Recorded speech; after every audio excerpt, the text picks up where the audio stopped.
बघा, एका रकमेचे दशादशे 8 दराने 24 महिन्याचे चक्रवाढ व्याज व सरळ व्याज यातील फरक 180 रुपये असेल तर ती रक्कम कोणती, असा प्रश्न.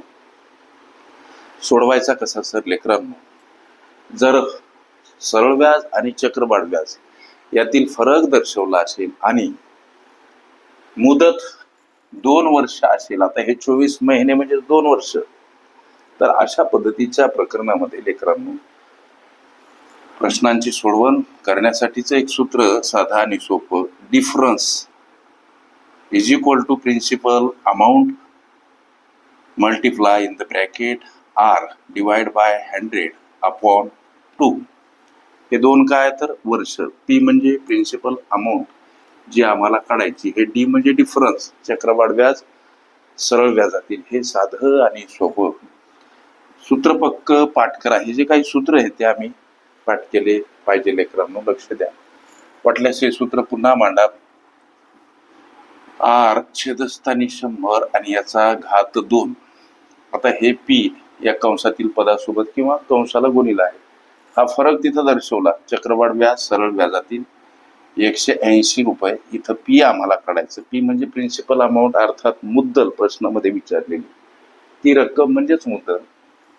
पी सोबत हे पद गुणिला आहेत आणि आर काय आहे तर हा आर म्हणजे रेट ऑफ इंटरेस्ट किती आहे हो 8 आहे. छदस्थानी 100 याचा वर्ग कंसाचा 180 लेकरांनो. हे पी याला संक्षिप्त आम्ही करू शकतो की 4 2 8 आणि 4 25 100 हा वर्ग. लक्ष द्या. आता 180 बराबर पी 2/25 चा वर्ग म्हणजे 2 चाही वर्ग 25 चाही वर्ग. 2 चा वर्ग 4 आणि 25 चा 625. लक्ष द्या. आता 180 कडे येताना हे 625 गुणिला आणि हे 4 भागीला का मांडायचे? समोर हे पी संख्या परस्पर विरुद्ध बाजूने जाताना छदस्थानी असेल अंशस्थानी, अंशस्थानी असेल छदस्थानी मांडावी लागते. गणितीय गुणधर्म लक्षात ठेवा. आता याला भाग कसा द्यायचा तर 2 2 4 आणि 2 9 18 हे उरलं 0 90 वर.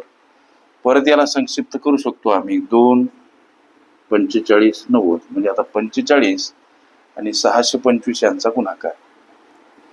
45 आणि गुणिला 625 बराबर पी. हा गुणाकार करा 625 आणि 45. 5 5 25 2 5 2 10 2 12 2 हजार 1 5 6 30 1 31 इथं फुली द्या. 4 5 20 2 4 2 8 2 10 0 हजार 1 4 6 24 आणि 25. 5 हे 2 हे 1 5 आणि 3 8 आणि हे 2 28,100 काय हो 25 रुपये. 28,125 आणि हे रुपये हे या तुमच्या विचारल्या प्रश्नाचे लेकरांनो उत्तर. लक्ष द्या. तर ती रक्कम 28,125 रुपये हे तुमच्या विचारल्या प्रश्नाचं उत्तर. ओके. मुद्दल काढणे ही माझी प्लेलिस्ट अवश्य बघा. त्यामध्ये विविध स्पर्धकांनी विविध अंकांनी विचारल्या संभाव्य अशा असंख्य प्रश्नांचा सराव तुम्हाला करता येईल.